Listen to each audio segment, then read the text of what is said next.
modern mass production. Editor's comments. For J.P. Morgan, all of Schwab's talk about economies of scale and expanding markets meant only one thing.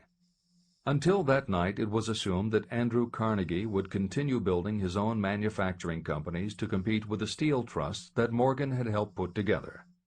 Morgan knew that for Carnegie to do so would require an enormous amount of capital, and Morgan also knew that Carnegie had always been strongly against raising money by selling stock in his company. What Schwab seemed to be implying was that rather than going to Wall Street for the money needed to fight the trusts, Carnegie might be interested in selling his business. This is the end of the editor's comment.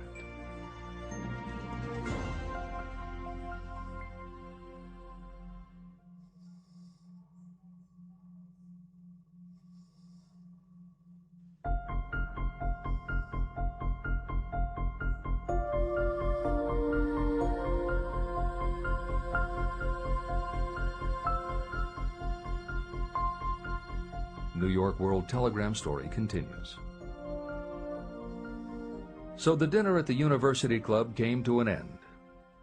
Morgan went home to think about Schwab's rosy predictions. Schwab went back to Pittsburgh to run the steel business for Andrew Carnegie, while Gary and the rest went back to their stock tickers to fiddle around in anticipation of the next move. It was not long coming. It took Morgan about 1 week to digest the feast of reason Schwab had placed before him. When he had assured himself that no financial indigestion was to result, he sent for Schwab, and found that young man rather coy. Mr. Carnegie, Schwab indicated, might not like it if he found his trusted company president had been flirting with the Emperor of Wall Street, the street upon which Carnegie was resolved never to tread. Then it was suggested by John W. Gates, the go-between, that if Schwab happened to be in the Bellevue Hotel in Philadelphia, J.P. Morgan might also happen to be there. When Schwab arrived, however, Morgan was inconveniently ill at his New York home, and so on the elder man's pressing invitation, Schwab went to New York and presented himself at the door of the financier's library. Now, certain economic historians have professed the belief that from the beginning to the end of the drama, the stage was set by Andrew Carnegie, that the dinner to Schwab, the famous speech, the Sunday night conference between Schwab and the Money King, were events arranged by the canny Scot. The truth is exactly the opposite. When Schwab was called in to consummate the deal, he didn't even know whether the little boss, as Andrew was called, would so much as listen to an offer to sell, particularly to a group of men whom Andrew regarded as being endowed with something less than holiness. But Schwab did take into the conference with him, in his own handwriting, 6 sheets of copperplate figures, representing to his mind the physical worth and the potential earning capacity of every steel company he regarded as an essential star in the new metal firmament. 4 men pondered over these figures all night. The chief, of course, was Morgan, steadfast in his belief in the divine right of money. With him was his aristocratic partner, Robert Bacon, a scholar and a gentleman. The third was John W. Gates, whom Morgan scorned as a gambler and used as a tool. The fourth was Schwab, who knew more about the processes of making and selling steel than any whole group of men then living. Throughout that conference, the Pittsburgher's figures were never questioned. If he said a company was worth so much, then it was worth that much and no more.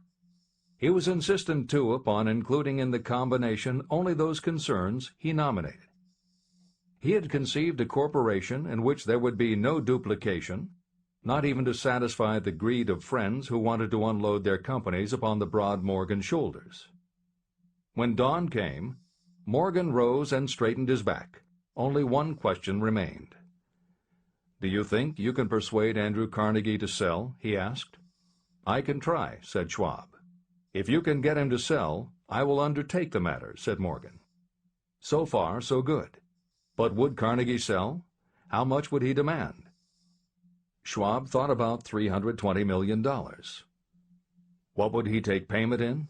Common or preferred stocks? Bonds? Cash? Nobody could raise $1/3 billion in cash. There was a golf game in January on the frost-cracking heath of the St. Andrews Links in Westchester, with Andrew bundled up in sweaters against the cold and Charlie talking volubly as usual to keep his spirits up. But no word of business was mentioned until the pair sat down in the cozy warmth of the Carnegie cottage nearby. Then, with the same persuasiveness that had hypnotized 80 millionaires at the University Club, Schwab poured out the glittering promises of retirement and comfort, of untold millions to satisfy the old man's social caprices. Carnegie capitulated, wrote a figure on a slip of paper, handed it to Schwab and said, "All right, that's what we'll sell for." The figure was approximately $400 million, and was reached by taking the $320 million mentioned by Schwab as a basic figure, and adding to it $80 million to represent the increased capital value over the previous 2 years. Later, on the deck of a transatlantic liner, the Scotsman said ruefully to Morgan, "I wish I had asked you for $100 million more." "If you had asked for it, you'd have gotten it," Morgan told him cheerfully. There was an uproar, of course. A British correspondent cabled that the foreign steel world was appalled by the gigantic combination. President Hadley of Yale declared that unless trusts were regulated, the country might expect an emperor in Washington within the next 25 years. But that able stock manipulator Keene went at his work of shoving the new stock at the public so vigorously that all the excess water, estimated by some at nearly $600 million, was absorbed in a twinkling. So Carnegie had his millions, and the Morgan Syndicate had $62 million for all its trouble, and all the boys, from Gates to Gary, had their millions. Editor's comment. The 38-year-old Charles M. Schwab had his reward, too. He was made president of the new corporation, United States Steel, and remained in control until 1930. When Schwab left U.S. Steel, he went on to found the mammoth Bethlehem Steel Corporation, of which he also became president. This is the end of the editor's comment. Riches begin with thought. The dramatic story of big business that you've just finished is a perfect illustration of the method by which desire can be transmuted into its physical equivalent. That giant organization was created in the mind of one man. The plan by which the organization was provided with the steel mills that gave it financial stability was created in the mind of the same man. His faith, his desire, his imagination, his persistence were the real ingredients that went into United States Steel. The steel mills and equipment acquired by the corporation, after it had been brought into legal existence, were incidental. However, careful analysis reveals that the appraised value of the properties acquired by the corporation increased in value by an estimated $600 million, approximately $12 billion today. The increase in value of the assets is attributable to the mere transaction that consolidated them under one management. In other words, Charles M. Schwab's idea, plus the faith with which he conveyed it to the minds of J.P. Morgan and the others, was marketed for a profit of approximately $600 million. Not an insignificant sum for a single idea. The United States Steel Corporation prospered and became one of the richest and most powerful corporations in America, employing thousands of people, developing new uses for steel, and opening new markets, thus proving that the $600 million in profit that the Schwab idea produced was earned. Riches begin in the form of thought. The amount is limited only by the person in whose mind the thought is put into motion. Faith removes limitations. Remember this when you are ready to bargain with life for whatever it is that you ask as your price for having passed this way. Editor's comments. In the years since that article appeared in the New York World Telegram, the well-told business story has become its own genre within the publishing industry. There are best-selling books and biographies by and about the insiders who run every industry. The editors of this edition of Think and Grow Rich strongly encourage you to sample some of these books. They can be entertaining and inspirational, and in them you will be able to see examples of Hill's principles of success at work in the real world. The best of them are not only entertaining and inspirational, but they are filled with ideas and techniques you can adapt and use. There are literally too many bestsellers from which to select a best of listing for inclusion here. Any such choice the editors might make would not necessarily be the best, but merely reflective of the interests of the person doing the choosing. However, there are two books the editors recommend that are not by or about a single individual or industry. These books are In Search of Excellence by Tom Peters and Breakthroughs by P.R. Nyack and John N. Ketteringham. Each of these books deals with a broad spectrum of industries, and within each industry they single out certain companies and individuals for analysis. Both were published at the beginning of the business book trend in the 1980s, but there are few books since then that better convey the importance of faith in a good idea. In Search of Excellence, chosen by a panel of experts as the most influential book of the past 20 years, was a runaway bestseller and will likely be in print for years to come.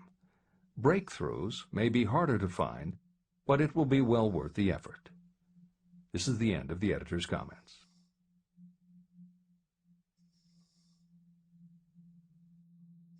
A quitter never wins, and a winner never quits.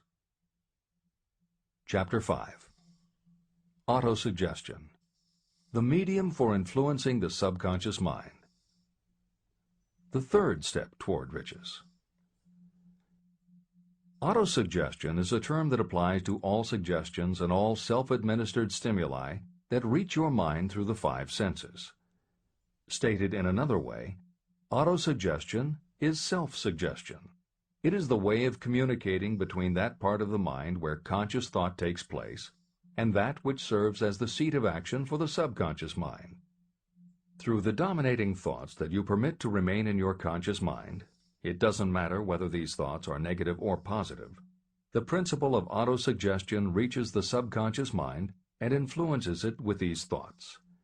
Nature has built human beings so that we can have control over the material that reaches our subconscious mind through our five senses. However, this does not mean that we always exercise this control. In the great majority of instances, we do not exercise it, which explains why so many people go through life in poverty. Recall what I said about the subconscious mind resembling a fertile garden, in which weeds will grow if the seeds of more desirable crops are not sown. Autosuggestion is the way you may feed your subconscious on creative thoughts. Or you can, by neglecting it, permit thoughts of a destructive nature to find their way into this rich garden of the mind. Editor's comments. Numerous psychological studies and experiments with hypnotherapy have validated Napoleon Hill's concept that a person's subconscious mind retains everything that person ever experienced. Studies also support the theory that the subconscious is non-judgmental. It does not filter or interpret, it simply processes information literally and stores it. For those readers who may be dubious about the subconscious, or that thoughts stored below the level of consciousness can exert enough influence to affect attitude and behavior, the following explanation should alleviate any such doubts. There is no doubt about the existence of the conditions known by the psychological terms fixations, phobias, and compulsive behaviors. These conditions occur when a child has learned something in such a powerful or dramatic way that the knowledge becomes firmly planted in the child's subconscious mind. Then, even as the child grows to adulthood and the conscious mind learns to understand that information from a mature point of view, because the childhood learning experience was so powerful, the subconscious still retains the childhood understanding of the information. The result is a fixation, phobia, or compulsive behavior that causes a response rooted in childhood, which does not make logical sense to the adult's conscious mind. That is because it does not come from the conscious. It comes from the subconscious belief that was so emotionalized it overrides the adult's logical conscious mind. Hill's theory is based on exactly the same psychological principles. Thoughts do remain stored in the subconscious. They remain just as they were when they were input, and the more highly emotionalized the thoughts are when they are input, the more influence they exert on attitude and behavior. It is this aspect of the subconscious that will allow you to use autosuggestion as a tool with which to input the positive thoughts that will help you achieve the success you desire. This is the end of the editor's comments. See and feel money in your hands. You were instructed in the last of the 6 steps